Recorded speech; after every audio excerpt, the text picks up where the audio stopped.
Hello everyone. The video today is about the possible interrelationship between POTS, SIBO, and Babesia.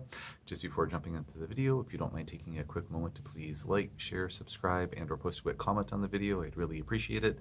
Thanks in advance for taking a second to do that. And as per usual, nothing that I'm saying should be construed as medical advice. This is for informational purposes only. And if you need medical advice, please talk to your healthcare provider to get that advice.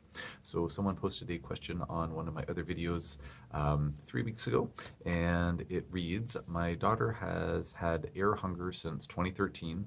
The video that it was posted on was about air hunger, so there's the tie-in there. She tested positive for Babesia, which can sometimes cause air hunger, but has no recollection of a tick bite. She has had POTS since then as well. Could these chronic illnesses be related, and can Babesia cause SIBO? So thank you for the questions. So just the, kind of note about no recollection of a tick bite.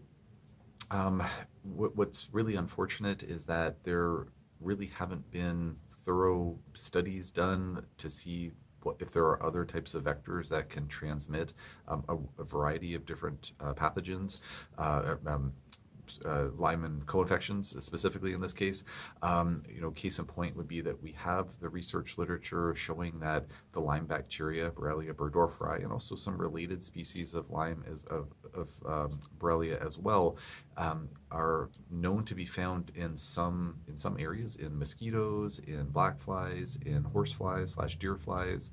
But they haven't done any transmission studies to show us whether or not the transmission is actually possible.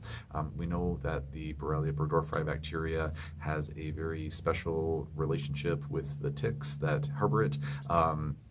These Ixodes ticks, and we know that the bacteria, lives in its midgut, and then, when the tick is feeding, then the bacteria is able to get into the bloodstream of the patient, and, all this mayhem happens from there. But we don't have the studies telling us whether these other vectors, these other insects can pass on the Borrelia that they contain. So maybe they can, maybe they can't.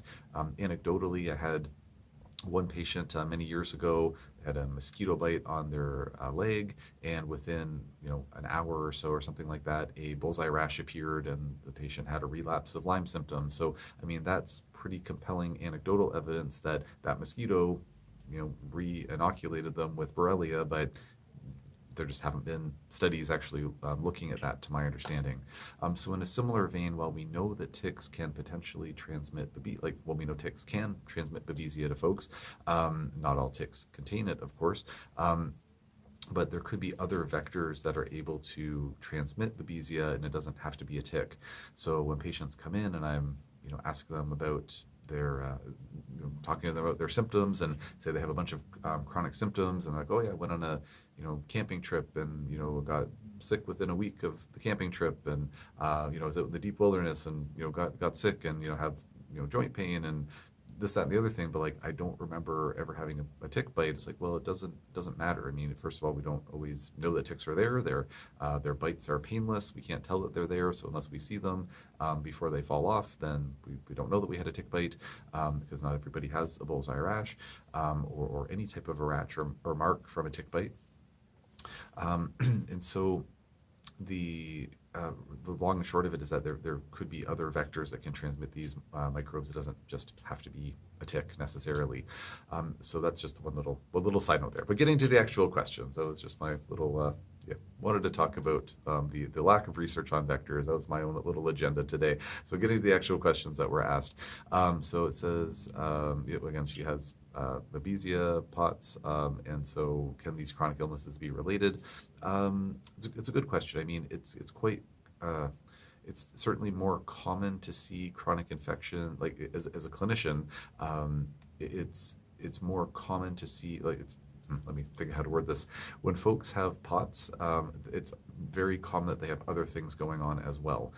So it's very common to see, many of the patients I've treated with POTS, I'd say a majority of them have had significant mold exposure. And when we test them, for those patients that we do actually test to get some objective data about whether there's mold illness or not, we much more commonly find those results being positive in folks who have POTS.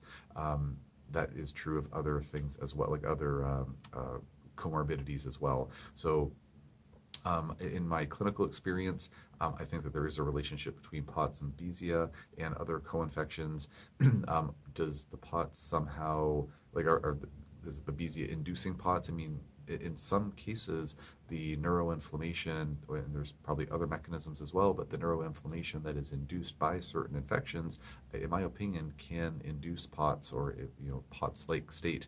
And so I think that I think that there's potentially a causal interrelationship there, or say a person has POTS, it's not being well managed, that's stressful on their nervous system, that's stressful on the rest of their physiology, and then the patients may be more susceptible to developing a chronic infection, whether that's Babesia or Borrelia or whatever it happens to be.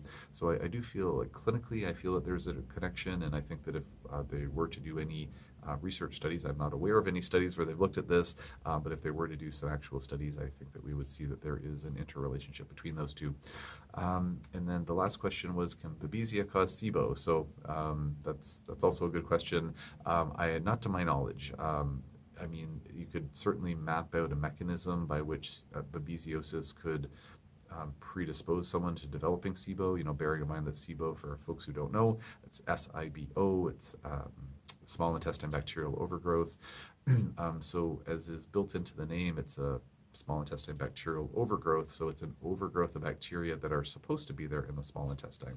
I mean, granted, if there's methane gas producing SIBO, that can be related to bacteria migrating from the large intestine up into the small intestine. So in that case, it's kind of more of an overgrowth of naturally occurring bacteria in the wrong location.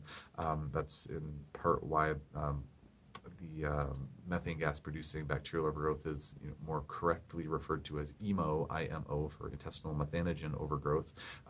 But that's just splitting hairs. And anyways, I still call it SIBO, but the powers that be say that it should be called IMO.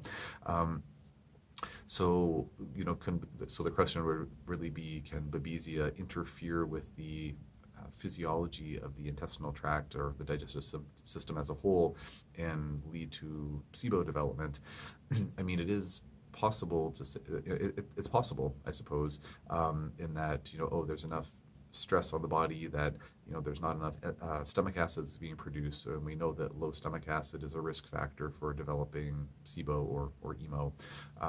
It could be that the Babesia is somehow interfering with the proper nervous system function, and that's leading to impaired motility, whether it's constipation or interruption of the small intestine motility, the migrating motor complex, as it's called, and that could potentially lead to SIBO. So it's possible, but just looking at things rather from more of a clinical perspective, I don't see Babesia and SIBO, coexisting that much of the time. I certainly see SIBO alongside other chronic infections, but it may be some patients with Babesia, but in many cases, the digestive issues and presumably the SIBO predated the chronic infections quite a bit in many of those cases. So I've had so many cases where it's like, they have all these digestive issues. They have, symptoms that are consistent with Lyme or co-infections. We test them. We see, there's Babesia, there's Bartonella, there's Borrelia, whatever it is.